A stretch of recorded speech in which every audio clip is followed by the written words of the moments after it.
कोऽसौ कालो वयः किं वा यत्र द्वन्द्वानि नो नृणां तान्योपेक्षया यथा प्राप्तवर्ती सिद्धिमवाप्नुयात्।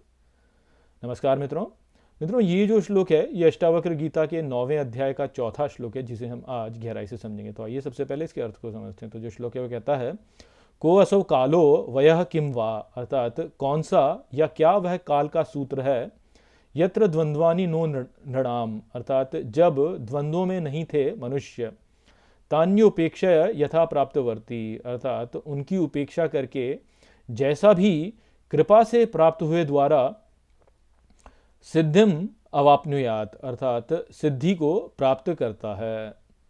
तो यहाँ पर अष्टावक्र जनक महाराज से कहते हैं कि कौन सा या कौन कैसा या कब कैसे किस समय पर ऐसा कोई काल था जब मनुष्य द्वंद्वों में नहीं था। इसलिए द्वंद्वों की उपेक्षा करके व्यक्ति को जो कुछ भी कृपा से प्राप्त होता है उसमें ही संतुष्ट हो जाना चाहिए, और इस प्रकार से वह संतुष्ट हो जाएगा तो सिद्धि को प्राप्त कर लेगा। तो यहाँ पर हमको अष्टावक्र यह ही बता रहे हैं कि आप यदि द्वंद्वों में पड़ेंगे तो आप इन संसार में ही फंसे रह जाएंगे और आप सिद्धि को प्राप्त नहीं कर पाएंगे।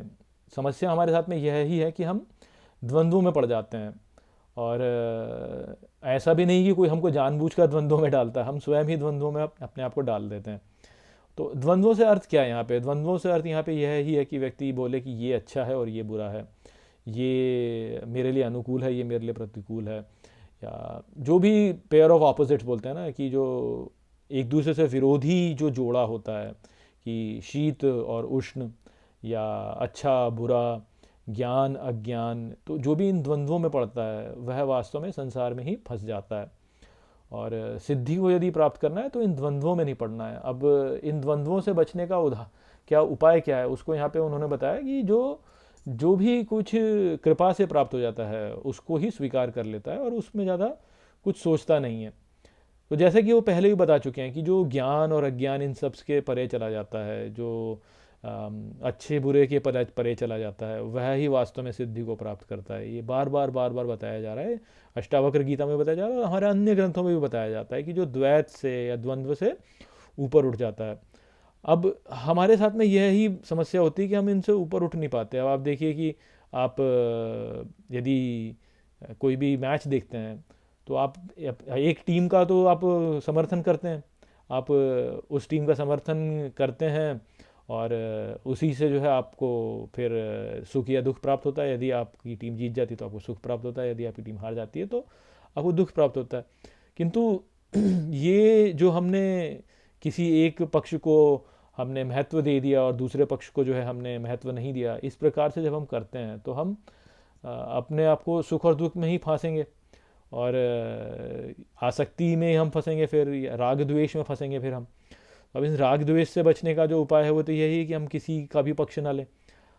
हम केवल ईश्वर पर विश्वास करें कि ईश्वर जो कर रहे हैं वह अच्छा ही कर रहे होंगे, और जो भी वो करते हैं उसको हम स्वीकार करेंगे। जिस भी प्रकार का परिणाम वो हमको देते हैं वह ही श्रेष्ठ परिणाम है। इस प्रकार से यदि हम स्वीकार कर लेते हैं तो हमारे लिए फिर द्वंद्व कहाँ रहा? फिर तो कोई द्वंद्व रहा ही नहीं, क्योंकि फिर तो सब अच्छा ही अच्छा है। तो ये यहाँ पर हमको करने को कहा जा रहा है कि जो कुछ भी आपको जो कृपा से, भगवत कृपा से आप प्राप्त करते हैं उसको वैसे ही प्रसन्नता के साथ में स्वीकार कर लिया जाए, और इन द्वंद्वों में ना पड़ा जाए, अर्थात अपना दिमाग ना लगाया जाए, अपना मन के मनमानी ना की जाए। क्योंकि जब हम अपना ज्ञान, जैसे ज्ञान का उदाहरण है कि ज्ञान और अज्ञान है, तो हम अपने ज्ञान का जब उपयोग करते हैं तो हम यही तो करते हैं ना कि अच्छा ये अच्छा है और ये बुरा है, ये हमको इस बात का ज्ञान है कि ये अच्छा है और ये बुरा है, और फिर जो है उस ज्ञान का उपयोग करके कि ये होना चाहिए और वो नहीं होना चाहिए। तो इस प्रकार से हम अपने ज्ञान का उपयोग करते हैं। तो जब हम ऐसा कर रहे होते हैं तो हम वास्तव में ईश्वर को नीचा दिखा रहे होते हैं और स्वयं को जो है हम श्रेष्ठ बता रहे होते हैं, क्योंकि हम ये बोल रहे हैं कि ईश्वर तुझे तो कुछ पता नहीं है, मुझे पता है क्या अच्छा है और क्या बुरा है, और मेरे को क्योंकि ये पता है कि क्या अच्छा है क्या बुरा, तो ऐसा होना चाहिए। तो जब भी हम द्वंद्व में फंसते हैं, वो द्वंद्व में फंसने का जो मूल कारण होता है वो यही होता है कि हम अपना दिमाग लगा लेते हैं, हम अपनी शक्ति लगा रहे होते हैं, हम अपनी मनमानी करने का प्रयास कर रहे होते हैं। और ये यदि हम करेंगे तो हम फंसेंगे ही फंसेंगे, क्योंकि इस प्रकार से करके जो है हम एक तो ईश्वर का अपमान कर रहे हैं, दूसरा हम ईश्वर के साथ में जो है प्रतिस्पर्धा कर रहे हैं, और तीसरा ये कि हम अपने अस्तित्व को जो है मान रहे हैं, हम अपने अस्तित्व को जो है एक जो हमारा जो ये छोटा सा अहंकार है, इसके अस्तित्व की सत्ता को हम सामने रख रहे हैं कि इसका जो मत है वह मत जो है वो संपूर्ण ब्रह्मांड पर लागू होना चाहिए।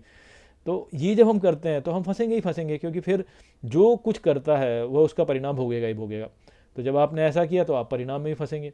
तो इसलिए बोला गया है कि यदि सिद्धि प्राप्त करनी है तो फिर इन सब से ऊपर उठ लो, ये द्वंद्व में फंसो ही मत, इस द्वंद्व में मत फंसो। जो भी कुछ परिणाम में हो रहा है उसको ईश्वर की इच्छा मान करके उसे स्वीकार कर लो, उसको प्रसन्नता से स्वीकार कर लो, तब आप जो है ईश्वर के प्रति आप समर्पित हो जाएंगे, आपका समर्पण हो जाएगा, जो कि भक्ति है। तो इस प्रकार से आप देखिए कि ज्ञान और भक्ति कैसे एक दूसरे के साथ मिल जाते हैं। कि अज्ञान जो है, और जब आपको ज्ञान होता है तो ज्ञान के साथ में अज्ञान तो मिटता ही मिटता है, साथ में आपका जो सीमित ज्ञान है वह भी मिट जाता है। और जैसे ही आपका सीमित ज्ञान मिटता है और अज्ञान मिटता है तो भक्ति उत्पन्न हो जाती है, समर्पण उत्पन्न हो जाता है, अपने आप उत्पन्न हो जाता है। तो वो यहाँ पे बताया गया है कि जो भगवत कृपा से प्राप्त हो उसको स्वीकार कर लो वैसे ही, और बस द्वंद्वों में पड़ो ही मत, तो आप सिद्ध हो जाओगे, फिर आप के लिए सब शांत हो जाएगा। तो वो संदेश था यहाँ पर इस श्लोक में। आशा करता हूँ कि मैंने इस श्लोक को आपको अच्छे से समझा दिया होगा। चलिए इसी के साथ इस वीडियो को यहीं पे समाप्त करते हैं। नमस्ते।